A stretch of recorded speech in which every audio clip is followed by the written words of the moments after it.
Ok, d'accord, toujours continuer marche évangélique Nabiso, mais maman Tomoni Mupanzi, bon, et moi s'est présenté, et moi yebi kombo nae, parce que nga kolo bon, mais moi yebi en plus que nga yi, la koloba marche évangélique, mais tout le monde a beauté, on a binoté, tout tambolara, c'est quoi vraiment les beats? Ok, bonjour, bonjour, ngai kombo na ngai Maman Harmonie. Maman pasteur na église Nabiso, les enfants du royaume céleste. Auto sala eza marche évangélique. Nakati ya marche Nabiso to sala évangélisation. Tozoteya, toza ko adorer Nzambe, ndeti tozaka na esika moko tokutani, après toshite, esika mususu, tosambeli, tokumisi Nzambe, après topanzani. Ok, maintenant, na bateau bazotala yo, s'il faut koloba na bango, moi quelque chose à propos ya marche au bateau, ba message na bango ko tambo na ba mituka bango pena marche nde etali bango te. Qu'est-ce que okoye bisa bango ndenge otalo lelo, lobi aloba ke oui, nga pe il faut na sala quand même moi exercice physique eza bien. Marche na biso bit nango surtout ezalaki parce que tout monaka ba fille mingi ba tonton mingi ba se focaliser mingi na marche au moins na tongo balamuki bakena bango marche basilisi bakemela ba masanga bake ko s'amuser pa ina biso to trofaki yango bongo eza malamu te yango omoni ke to salaki marche wana ya évangélisation to se sikamoko pona biso sa bit na biso après marche to sambeli. Alors bino pe batu bozo yoka biso bozo tala biso. Toza la kaka teke tomki na tongo, toke ko tamboli ali bosili si bokina bino bisika mo bovandi te. Wana eza malamu te. Sko ezala après marche lo sambo ya onde eza bit na biso. Ok, d'accord, merci beaucoup nos très chers abonnés, les amis de la colonne vraiment Makambaboué et Robanda ko continuer. Et sa première fois, mais dernière fois. Et puis, Tomoni, Papa Nabiso Mupanzi, il n'est pas aussi présenté. Il va nous dire il est qui et pourquoi ça la marche, pour quel but. Et Moko Aïb Sabiso. Oui, monsieur le journaliste, qu'on se présenté, et Zaka Kenon, Naza Papa Jacques Adima, Naza Moko ya serviteur dans l'église, il y a enfant du royaume céleste. Le vrai problème est ça, maman a outi koloba. Maman Harmonie a dit clairement que non. Et ça na rythme dans la ville de province de Kinshasa et c'est yebana. Batu ba jeunes surtout ceux qui ba sangani ba kena marche, batu ba yiki na simanango ba kena ba onko langwa. Ba kena ba onko langwa ko mela ko sala ba ko sala. Et comme ba rendez-vous na bango, ya ba place ni na kokuta na ba chéri. Mais biso enfant de royaume céleste, tant to ye lelo na chaîne na bino boye, to yebike to lingi to pesa des messages. Message na biso ndenge yo tuni na kati na mukuse pona suka. Peuple de Dieu. Ozala na tendance nyos, ozali tendance catholique, protestant qui mangis, nous sommes enfants de Dieu. Tant yozo sala ba pratique moko bo oyeba résultat nango ezali, lifuti nango lobi eza. Eza teke botamboli après ngonde boke ko sala ba shit na ba place ko langwa masango ko sala ba trouble ko kuta na ba jeté. Bo sali na suka nyonso bo sala ndenge biso bandeko na biso tozo sala to kutani to adorer Nzambe. Bondel toyoki sango malamu pe na suka nyonso toke mais marche de santé est très important, il faut toujours le faire. En tout cas merci beaucoup bandeko à la Colombe, vraiment to sepeli na bino mingi na lolenge boye to mona ngo geza mba suka te parce que to yebi ki à travers bino boko panza sango mokili ma peuple de Dieu ko kangwa parce que objectif na biso est la évangélisation pour la parole de Dieu. Merci beaucoup. Ok, merci beaucoup mon réalisateur, on continue.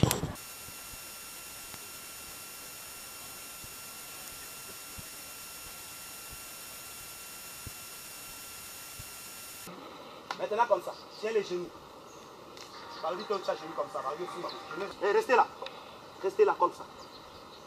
Les dos courbés toujours. Regarde-moi. Les dos courbés en regardant devant. Ma soeur, regarde-moi devant, comme ça, la tête comme ça. C'est bien?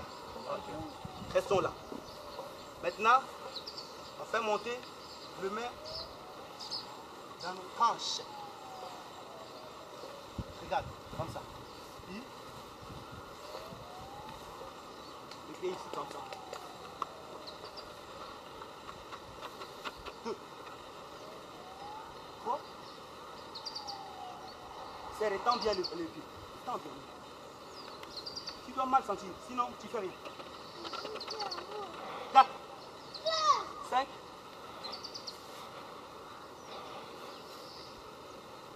6, 7, comme ça. 1, 2, 3, 5, comme ça. Comme ça, comme ça. Allez, allons-y. 1, 2, 3, 4, 5, 6, 7, 8, 9 et 10. Allez, rentrez comme ça. 2, 3, 4, 5, 6, 7, 8, 9 et 10. Bougez, bougez.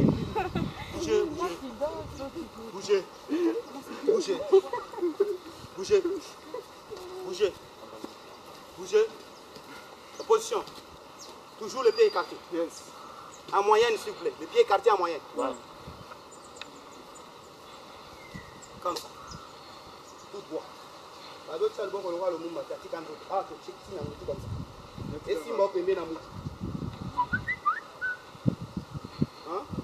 C'est bilingue ici. Et si on peut mettre c'est-à-dire vers la tête. Comme ça. Tout droit. Comme ça. Allons-y comme ça. Une. En tenant les genoux. Maman Moni. Comme ça. Yes. Reste là. Comme ça. Comme ça. Comme ça. Frère, ce n'est pas forcé. Si tu abandonnes, tu peux abandonner. Si tu sens trop mal. Allez, rentrez. Tout droit. Allez, descendez. Comme ça. Restez là. Allez, rentrez. Comme ça, encore. Tu regardes devant. Comme ça. Ah, on est comme Nasuka. So comme Nasuka, tu fais rien. Colonne fait ça tout droit. C'est boucan au péno. Allez, rentre. Comme ça. Touche les genoux, ça t'aidera.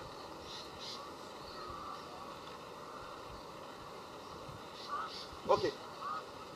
Toutes les deux mains. Comme ça.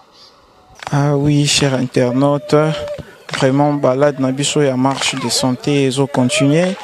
Et maintenant là, comme dans le moment il y a physique, tout le monde bon, ça va physique parce que marche de santé, ça raté, botamboli, puis bozongi, non. Marche de santé, même Bible les permettre en gros, le bien peu de physique dans tout, ça fait du bien.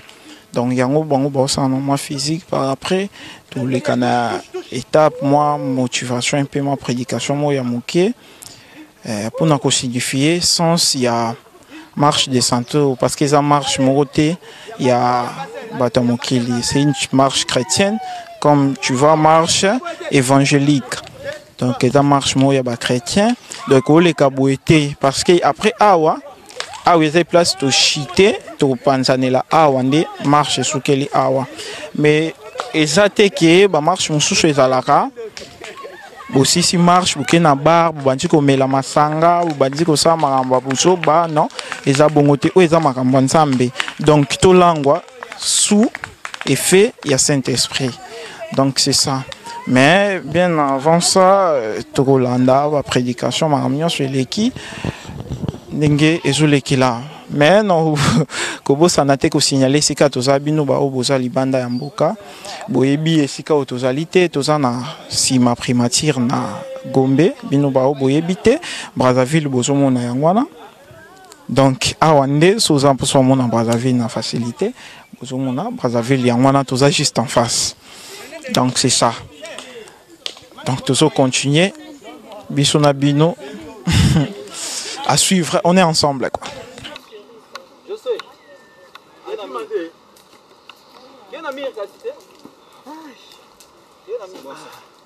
On a chauffé la dessous, on n'a pas voiture.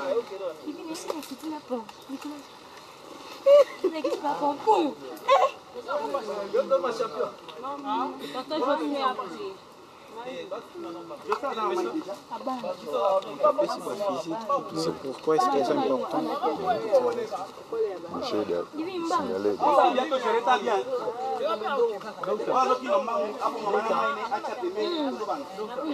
Maintenant, toujours devant Moutoumoni, Abandeka coupé sa physique, mais binomo pour découvrir, il va nous dire il est qui, pourquoi est-ce que c'est important que ça la physique dans la marche, parce que on voit marche évangélique. Maramwanzambe koti sous na physique, est-ce que Nzambe a comme si biso ba kacher tonini.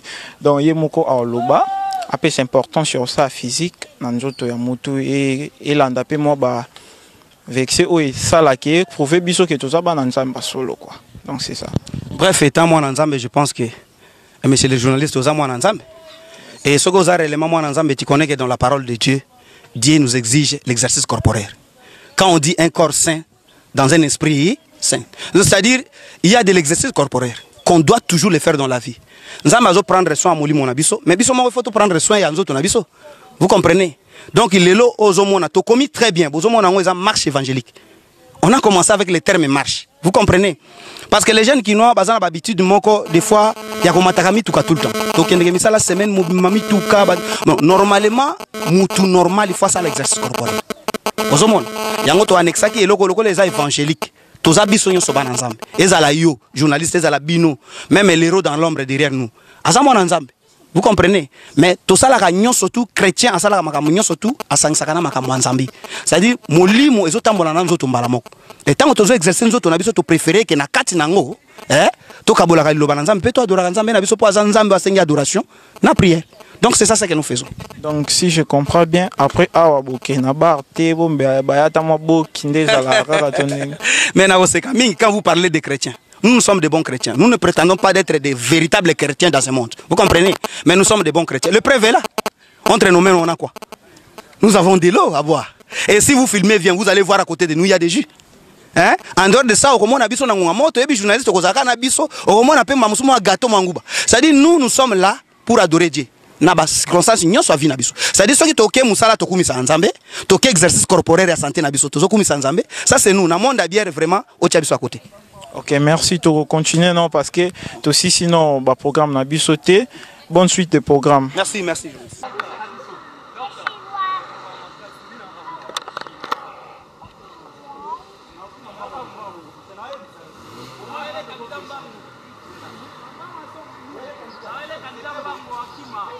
Alléluia. Ngana yo tozana eloko akopesa nzambe te. O tozana ngo ezaka adoration na louange. Amen. Dans un moment où tous ceux qui ont goûté à moulaïté, pour qu'on a vu ce qui adore Dieu là où tu es. Dans la circonstance, il va te béler, il va avoir une solution là-bas. Biso tous ça ka musala nzamba pesa biso. Amen. Tous attendent l'autre côté, né naza attendent l'autre côté au pesa. Amen. Naza attendent l'autre côté. Est-ce que ngamo kona na koki? Ngamo na naza na ba posa na ba besoin na nga. Je n'ai rien à te donner. Mais c'est que je sais une seule chose, que moi aussi auprès des autres, bo bazaka basali. Tant que balobaki na ngana kota na exercice d'adoration na louange na zwa pelo. Ça dit ngana yo pe to ko sa l'exercice wana parce que Dieu pour nous tous. Alléluia. Nzamba za te kaka pona ba apôtre boyo kaka, ba bishop te.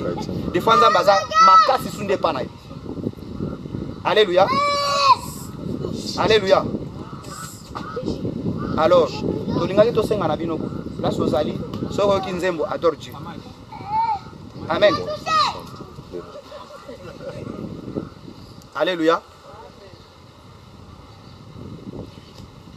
Yesu ndeko na boli oyo lingi ngai mingi yeyo kufera kinga utalisinga nzira yemba aleluya nalingi kolo Yesu aleluya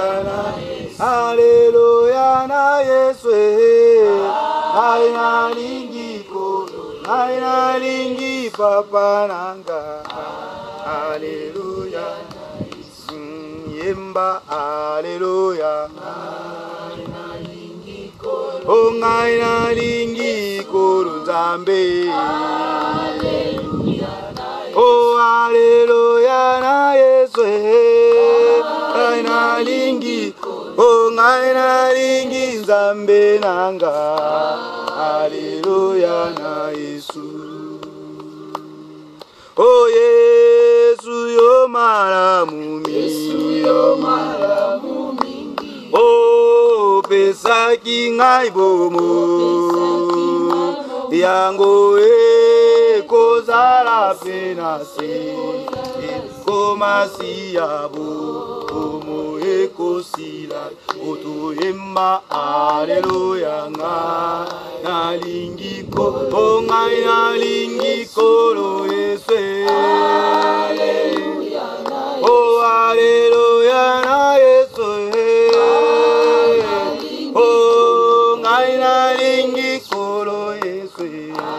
Alléluia na Yesu. Oh, soko pasi tombola koma mokonzi pesa ya ta merci po mutu so pesi okwanga yo zongiseleke ba merci bele pole otondi mena poko akokende we so tiki kwangana lobi na tongo yo kipenzala lisusu souffle de vie yango ndezo sala babengo lelo moto utile na famille souffle de vie yango ndezo sala ke yo zala utile lelo na société souffle de vie ndezo sala kola mukatongo po kende koluka ozonga olia souffle de vie ndezo sala olia olata omibongisa yango ndezo souffle de vie pesa Nzambe ka merci ngana lobi olobane ka ba merci à bien. Éternel Dieu, nous te sommes reconnaissants ce matin parce que tu as pris soin de nous, Seigneur. Dira toutes les années que nous avons su vivre, Seigneur. Oh Père, c'est ton amour, c'est ta grandeur, Seigneur, qui nous fait vivre, Éternel de Tout-Puissant. Et c'est pour cela ce matin nous te remercions. Nous voici devant toi, Seigneur. Nous voici devant toi, Éternel de Tout-Puissant. Nous sommes rassemblés devant toi, Seigneur. Nous sommes venus, Seigneur, avec nos holocaustes, Seigneur, pour t'offrir. C'est nos cœurs, Seigneur. Nous te chantons de belles cantiques ce matin. Parce que nous savons que c'est tout ce que nous avons pour te rembourser. À travers tes bienfaits que tu ne cesses de nous faire dans nos vies. Que tu ne cesses d'opérer, oh Dieu, dans nos vies. Reste notre Dieu, Seigneur. Reste notre Dieu, oh Dieu Tout-Puissant. Reste notre Dieu de cette assemblée de marches évangéliques. Reste notre Dieu. Nous voulons que tu sois le numéro 1 dans nos vies. Fais-nous marcher, nous sommes que des jeunes. Nous sommes des petits riens. Nous ne connaissons rien. Mais tout ce que nous savons, qu'ensemble avec toi, nous serons des gens forts, alors plus forts qu'à jamais. Ozo bundela biso butupe moy. O bundela kabiso bitumbata tolali pongi. Ozo kote la biso makambo kutu yo lukate. Toko kende ko luka ba makambo na biso tango milimu mabeza kolanda biso yo zo kote la biso Nzambe. Talo la musi biso na ba santé malamu. Bato ebele batikali jamais kozala na santé malamu. Tikato tombo la kombo na yo. Tikato neto la kombo na yo Seigneur. Car tu es digne de louange et d'adoration. Accepte nos offrandes ce matin. Bien-aimé Fils de Dieu. Accepte nos offrandes, ô Père Céleste. Accepte nos offrandes ce matin. Tout ce que nous savons est que tu es unique Dieu et tu es capable de tout. Inonde nos âmes encore ce matin afin que nous puissions te glorifier en esprit et en vérité parce que c'est toi qui as créé les cieux et la terre et il n'y a que toi le seul Dieu que nous devons adorer. Oui, accepte nos offrandes ce matin Seigneur.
Nzamba sepelaka nde boye na bato basanganaka mpona koadore.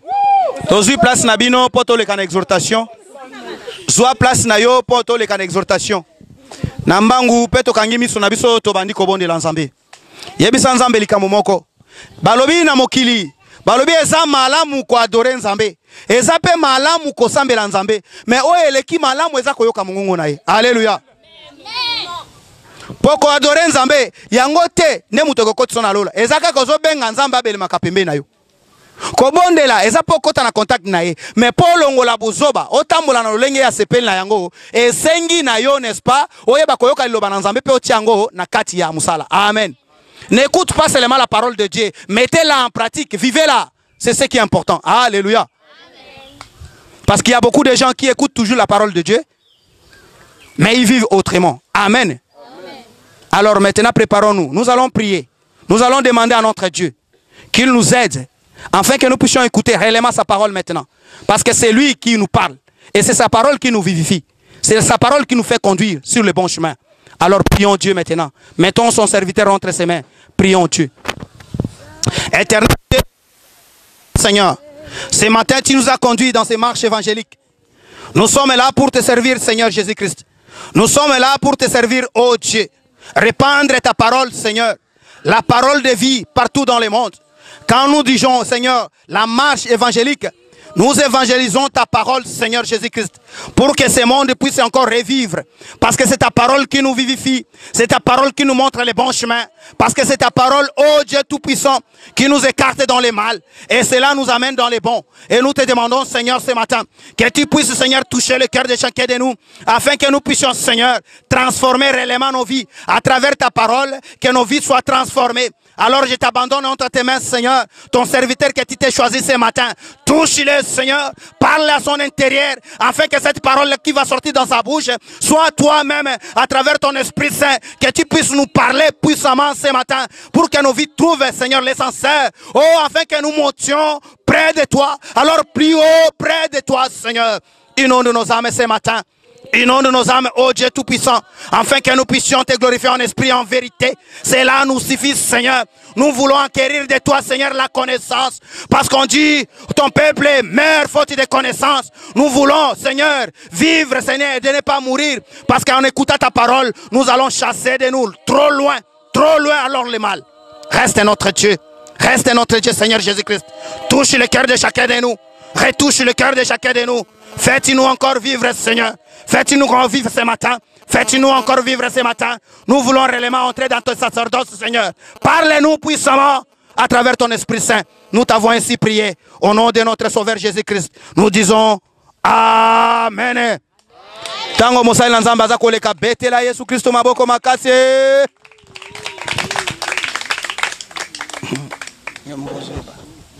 Merci beaucoup. Shalom. Napesi Nzambe merci pour notre présence na yo. Napesi Nzambe merci pour ndenge na monyo mbala liboso. Napesi Nzambe merci pour na journée malamu à permettre ngana biso tokuta na journal lelo. Amen. Sans plus tarder, nazolinga to aborder première partie à sujet ezali sujet to bandaki nango yako se délivrer biso moko. Amen. Pour ceux qui comprennent qui était base to premier sujet na biso to banda nango marche ezala nanu sujet a liboso ya ko se délivrer biso moko. Amen. Na yango pona mutu se délivrer ye moko mutu famille ba nini liaka ye. Mutu famille ba nini empêchera que no a s'épanouir. To kendaki to fungula ba chapitre belé mais chapitre to silisa que to aussi ça dimanche passé ezaki sur la paix. Amen. Ezaki moko ya ba porte oyo biso ba chrétien mingi to bosanaka to sonjera kaka ba famille ba noko ba ndeko or que kobanga ezape moko ya ba porte Satan utilisaka pa na biso ba na Nzambe poto ko s'épanouir te to poto ko vivre bonheur o Nzamba loba po na biso te. Et alors lelo l'air to silisi ko banga to ye na porte muso ezali le sentiment de rejet. Amen. Mutu azo sentir ye ami monaka kati nege ye ba abwa kisai. Na kati ya batu to vandi ebele boy gloire à Dieu po na kati na biso nso nazomona mutu mo azobwa kisamate po so yi mutu akobwa kisamazalaki to ngeto mona avandi kuna na ba brique to ngeto mona kuna Amen. C'est ça sentiment de rejet. Moutouma azo mi mona ke aza incapable. Azo mi mona ke non, yazo mérité te kozana batouana. Donc le rejet est une porte le plus facile par laquelle Satan entre et exerce une emprise durable sur la vie des individus. Le rejet. Amen.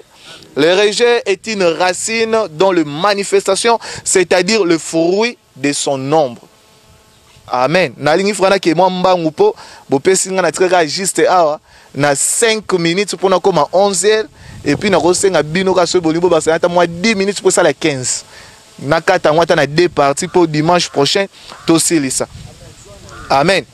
Et puis parmi le plus grand répandu tu retrouver mingi la rébellion. Une personne qui se sent rejetée a comme un mingi rebelle. Amen. Une personne rebelle, amertume comme un katinaye, complexe d'infériorité, la dépression, la peur sous toutes les différentes formes là. Et comme un mouton. Et puis manque de confiance en soi. Et puis l'autre souke comme un insécurité. Tellement zomi banga ye moko, ami mona ye mon insécurité. Amen.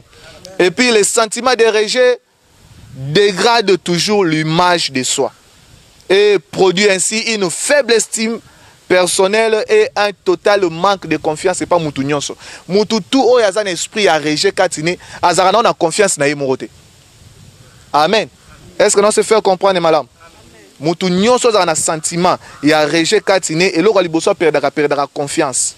Et puis na ye ko exemple à liboso. La femme à la perte de sang. Dans Marc chapitre 5 verset 25 ti okiti muke to comprendre pourquoi ni babengaka mwasi wana la femme avec la perte de sang. To observer le moment que même Bible et bosana kotanga kombo na. Amen. Même Bible et bosana kotanga kombo na. Alors, depuis 12 ans qu'il vivait, les gens avaient toujours tendance à l'appeler na défaut yazaki nango. Donc na maladie oyo yazala ko vivre. Donc balko ba s'intéresser sous té. Donc bato banda ko benga mutu selon handicap na ye. Amen. C'est-à-dire par leurs problèmes ou encore par leur caractère qu'elle manifestait. Ainsi, nous retrouvons aussi par exemple l'histoire sur cette femme là. Sur totali malamu, bato ba ko benga ko benga ke panani. Na ke omoni so komi na ndako mwasa na tanga makila. Soko leki onka ba to komi pa na biso. Vous comprenez le Congo? Ah, ok, oh, t'es na luka, ndeko na nga mobwe, ndeko na okomone nani? Okomone Antoinette te. Antoinette sur ce début te. Abela la maladie makila, tanga makila. Ah, oh, tanga makila, avant d'akuna. Tu comprendre, hein? A comment le roi, moi, référence Moroboué. Et son nom ou son prénom est Bossana Maki na quartier. Moi, bah, yé, ce zagité, bah, tu vas comme ko bengaye, na problème na ye. Imaginez que Mouta comme bengama na jarwana a comme combo na komi problème na ye donc a comme ko se prendre ye moi comme mona ke non ye na problème na ba comme ça la mutu moko. Amen. Ye na maladie ne ba comme le roi mutu moko. Lorsque les gens le voyaient, ils le confondaient avec son problème. Ce batali ka oh maladie wanati batali ke non oh mutu so be la maladie o atangisa makila oh comme le roi maman na tangisa makila. Amen. Est-ce que tu se faire comprendre, madame? Bon, n'est-il pas formidable de constater que depuis cette manière-là d'appeler d'autres personnes, ceux qui bazo bengaye mutatangisa makila, mais ceux qui ont la Bible Marc, Yesu era tele mpembe naye, Yesu a changé. Kombola yebisa que moi so tangara makila, Yesu a bengeni ma fille. Amen. Yesu a bengeni ma fille. C'est-à-dire quoi? C'est-à-dire que mokili moyo bako bamba na bango yo kombo. Mokili moyo bakoko peso ba kombo selon maladie na yo, selon ba incapacité na yo, mais eza kombo nzamba zo bengelote. Amen.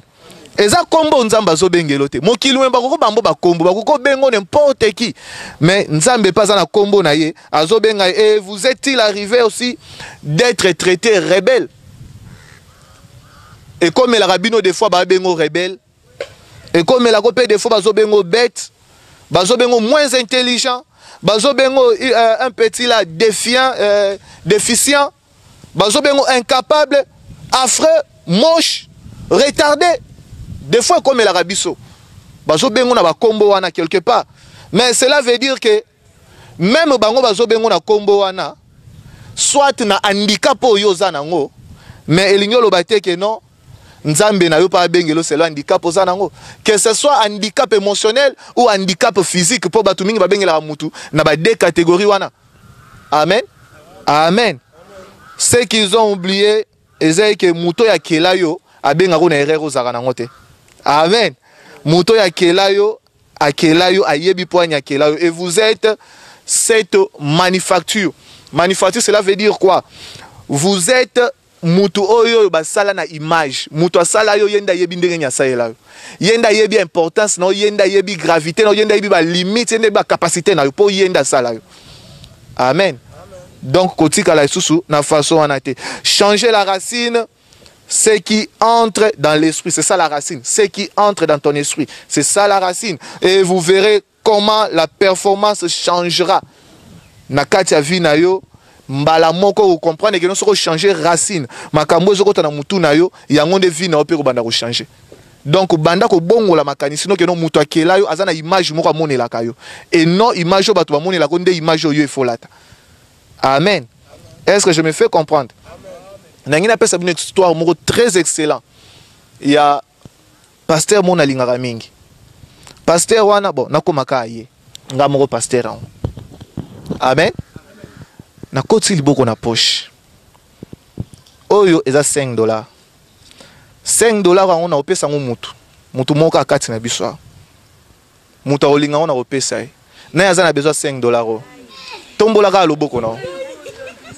Te na yaza na besoin $5. Bon, pour na opesa ngo mutu. Maintenant, avant na pesa ngo mutu, bozana bo permettre na sa eloko moko. Na yaza suna besoin non. Ah, bo kitate na skeli susu. Na yaza suka na besoin non. Cela nous prouve quoi? Cela nous prouve que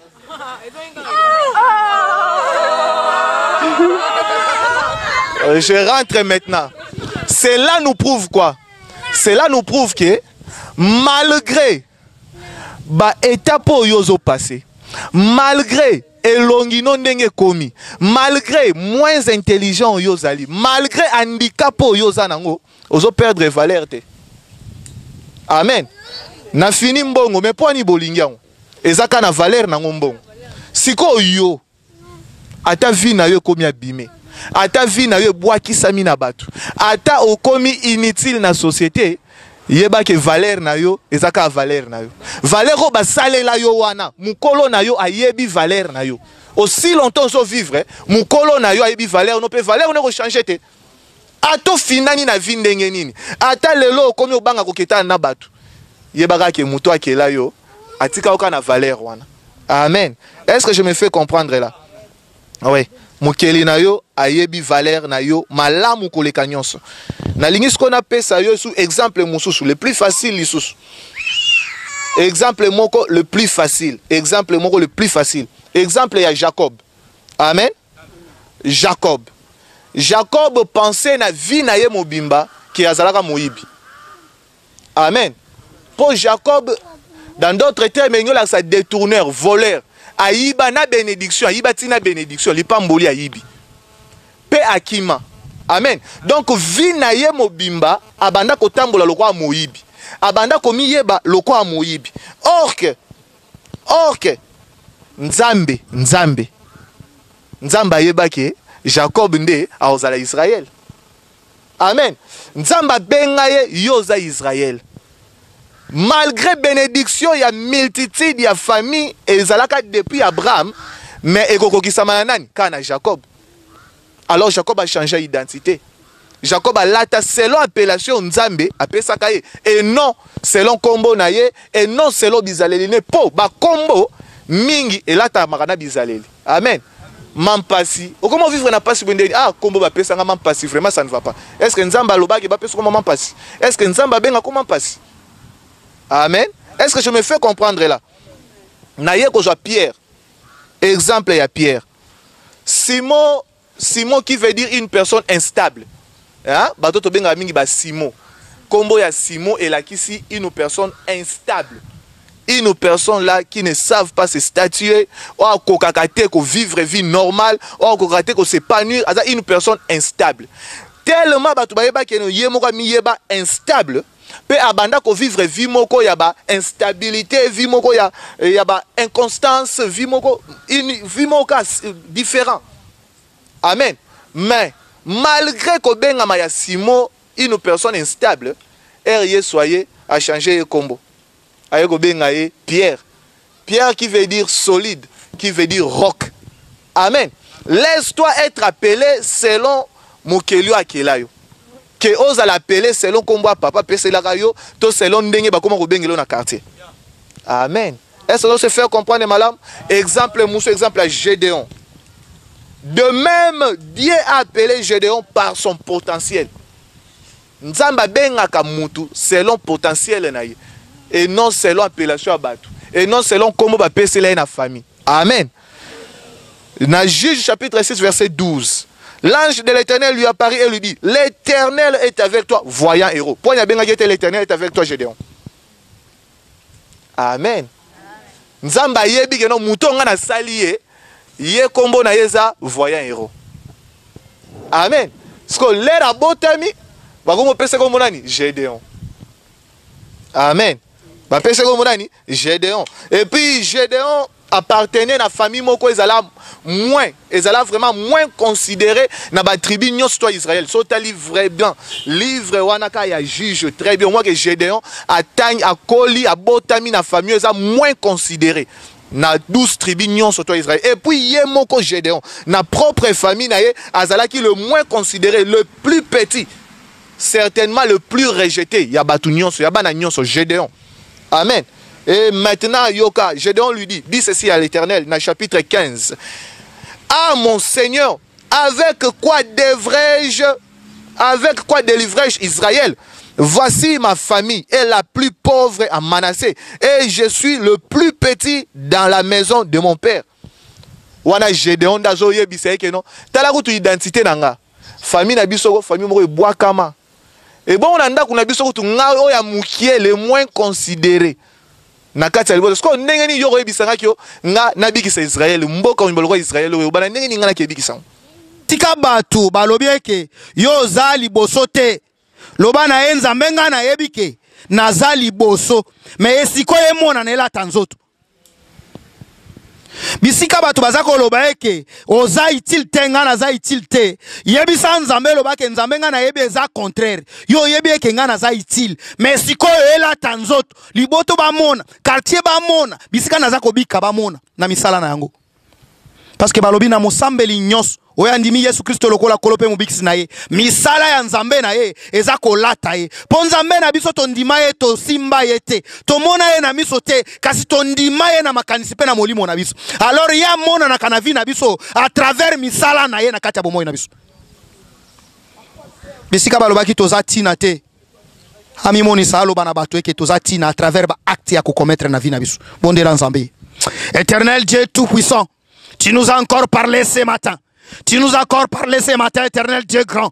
Oh Père, nous voici devant toi, nous tes enfants. Nous savons une seule chose, que l'esprit des rejets dans ce monde est plein partout dans des familles, même dans le pays, Seigneur. Il y a des ministres qui déconsidèrent le petit peuple.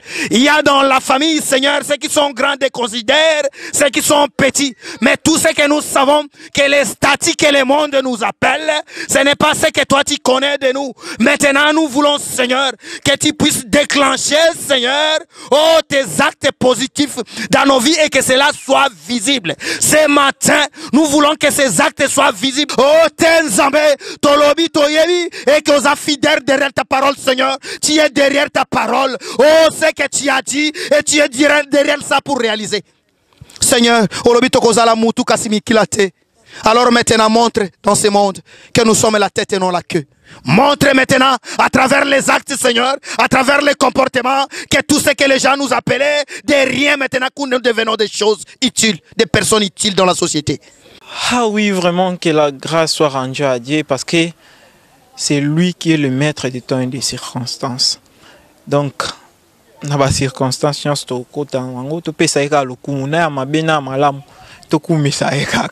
Donc, nous voici à la fin de notre marche évangélique. Mais bien avant tout, il faut tout solana, c'est lui qui est le responsable. Il y a marche évangélique Oyo. Parce que moi, je ne peux pas vraiment beaucoup commenter sur lui. Il est là, il va parler avec vous un peu moins synthèse. Il y a Onyo Sewuchikoleka. Il est là derrière moi. Et mon réalisateur Christian Sono, si je peux m'accompagner chez lui. Bonjour Daddy. Bonjour papa. Bonjour, merci. Ok. Vraiment, merci d'abord de nous avoir accueillis dans la marche. Et c'est Pelsibisovi que nous sommes aussi une chaîne chrétienne. Et notre chaîne, c'est les Amis de la Colombe TV. Nous sommes de la communauté Église La Colombe. Maintenant, ici, Bisotoya qui... Qu'est-ce qui s'est passé? Tout le monde a Monica personnellement. Personnellement, la Monica tout tamboliti, tout comme awa en plus. Pourquoi Oponika ka awa Mali la fleuve Congo, Tonini, un peu le bilan a moi synthèse et résumé à ma camion to sali par rapport à marchi et place tout comme un peu moi résumé à mon quai na makambo sali le rôle la prédication. Merci beaucoup mon frère, merci. Na komisi nzambe pour la présence na bino. Premièrement, tozali lisanga na nzambe tobengi événement tosala rezali marche évangélique auto dénommé Jésus sur ton chemin. Tosali constat biso par nzambe na nzela ya molimo santu que bandeko mingi il y a église bakoma ko kende église mingi ba après-midi ou des fois à qui église té arrêté ko kende kilt pour ni médecin sengié face à la physique mingi à ça exercice mingi ba marche nzoto vie semaine mobimba azole ki sa na bureau na musala nzoto ezokoma na ba problème loko la bible peso ebisa biso malamu un esprit saint dans un corps saint. Nous avons marche évangélique. Marche évangélique, tout ça, chaque dimanche, na tongo ko banda 7h ti 11h. Na ba temps oyo ka batu bazo sala ba sport na bango, biso pe to sala marche puis na sport et yaki ko salama alors place il y a débit et pour na maka dans l'ensemble. To fandi, to sololi, wana ngina répondre déjà na question ya ici ka oyo. Ezaki no to fandi, to soyi to s'organiser non dimanche prochain to kozala wapi. To go banda place boye, to soki si place boye, loko a oyo ya lelo, to bandaki na gare centrale, to yeko chité awa, pembeni ya fleuve Congo bino mo tozomona et puis na kati kaka après ba exercice corporel, après marche oyo avantage pour la santé na biso tozanga raté ko ça la partage. Qu'est-ce que Dieu nous dit? Ce qui to sali ngote c'est que c'est sous marche évangélique, c'est comme une marche ya musique, c'est comme une marche de santé, mais ça marche de santé il y a pas mbaté o biso zali marche évangélique. D'une notre part on évangélise et de l'autre côté on fait aussi la marche de santé et gloire à Dieu pour la présence na bino to yambi bino na kombo na Yesu bo monani mbala ya liboso mais tozana posa te bozala mbala suka tozalaka to partager ici. Dieu nous parle tout ici là vraiment Dieu nous parle tout ce qui est le clé de message qui se passe ici, c'est la connaissance de la vérité. Il y a une seule chose que il faut bailler banamokili et ça batuba comment comprendre qu'est-ce que la vérité, parce que c'est la vérité qui nous amènera au ciel, c'est la vérité qui nous enfranchira de tout ce qui est il y a Satan, c'est la vérité qui nous fera connaître que oyo nzela o bakendaka boye a bakatisaka boye soko lingo nager il faut patiner boye soko lingo, c'est comme ça, c'est la vérité et c'est par là que nous faisons, nous marchons selon sa volonté, c'est presque ça la que nous marchons selon sa volonté. Vraiment il a tout dit. Maintenant Combo Mutundeti na ba niveau ndeti Europe, Asie, Amérique, partout dans le monde azana posa à contacter yo à CP na initiative ou yo azan pour ça à contacter yo à cause yo na soit adresse Facebook ton numéro na ya téléphone au PC na bateau bazo landa yo pour que so bazana pour ça ya cause yo directement peut-être na ba CP na message au PC peut-être ba CP na initiative yo bazo yo moko au lieu que ba le kanantela na biso. Merci beaucoup. Initiative initiative ya Église les enfants du royaume céleste. oyoyo ngana zelo kwa représentant légal na bango pour nous contacter biso directement. Tous en a numéro à contact na biso ezali plus 243 89 59 60 100 et puis plus 243 lisusu 90 140 51 40 soko lingyo kota otina biso message par mail au côté otina na compte na ngamoko privé bondo@gmail.com ou bien sur Facebook obetika Nathanaël Nathan Bondo vous retrouver biso sur Facebook tozali wana toza permanent à tout moment. Priez avec vous, na ba problème na bino, na ba souci na bino, toza disponible pour tobengami kaka biso so ba serviteur ya Nzambe. Être là au service de Dieu pour na ba peuple naye. C'est ça notre problème, c'est ça notre vie, c'est ça notre vie, c'est ça notre mode de vie. To vivra pour na yango. Ceux qui bino bozate, ceux qui ba demande des athées, ceux qui ba demande de prière, demande de délivrance, demande de solutions, conseils, demande de conseils athées, tina existence na biso et oza pété. Moi, j'aimerais beaucoup plus au préciser mon numéro au lobby au moins deux fois pour que Moutupena a kanga parce que quand en direct à 8 pena temps quand numéro au lobby au moins deux fois sous en noter déjà sous un mois petit papier nayo noter déjà numéro il y a responsable il y a marche évangélique oyo ou noter son nom c'est Monsieur Nathanaël Bondo, il est le représentant de son église, oui, lui-même il a, ok, de l'église enfant du royaume céleste. Ouais, il est là. Vraiment, au bandela mon numéro, attends-moi deux fois pour n'avoir. Numéro Nabiso Ezali, plus 243 89 59 60 100. Plus 243 90 140 51 40 et une fois déjà au côté wana okuta biso toza na WhatsApp ezali presque tous les réseaux sociaux tozangite rozana kati obeti kaka Nathanaël Nathan Bondo vous nous retrouverez là vérifier na compte na Gmail soza na message privé na Gmail au sali kaka bondo nathan @gmail.com. Okay. Vous allez voir dans service en Zambé, c'est bien nous, c'est bien moi, l'évangéliste Nathanaël Nathan Bondo de l'église Enfant du Royaume Céleste, autozo organisé par l'ordre de lui-même notre Seigneur, le marche évangéliste qui te dénommé Jésus sur ton chemin. Merci. Okay. Merci beaucoup. Je crois que nous sommes à la fin de notre marche évangélique, mais nous ne pouvons pas se séparer comme ça, sans toutefois. N'a remercié, c'est lui qui est notre DG. C'est lui qui est le plus haut de notre chaîne. Monsieur André Makambo, pasteur. Makambo, pasteur, c'est lui mon patron, c'est lui qui fait en sorte que bota la biso na ndenge ya bilili pe na bosa na te na pesi famille Makambo mobimba depuis Allemande.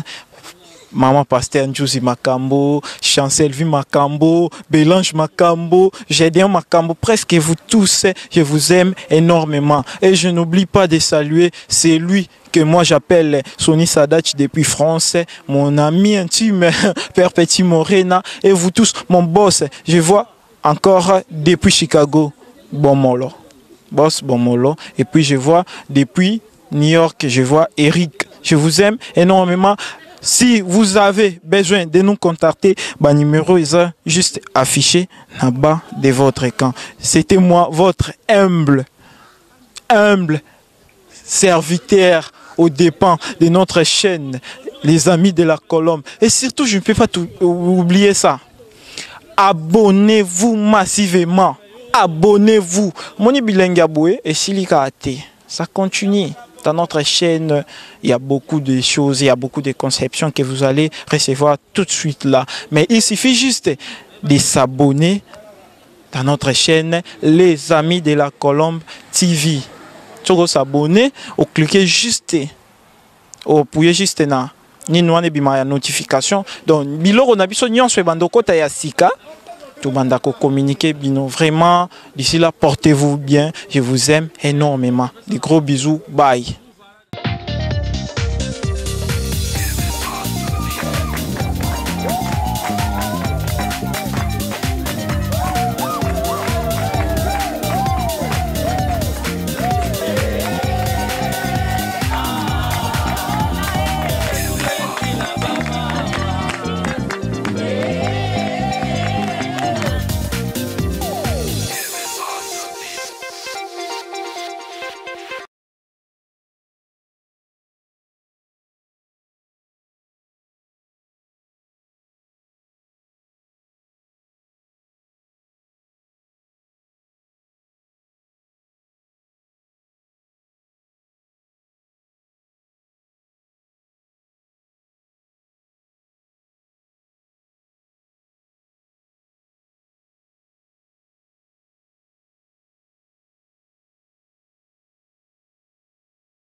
droite.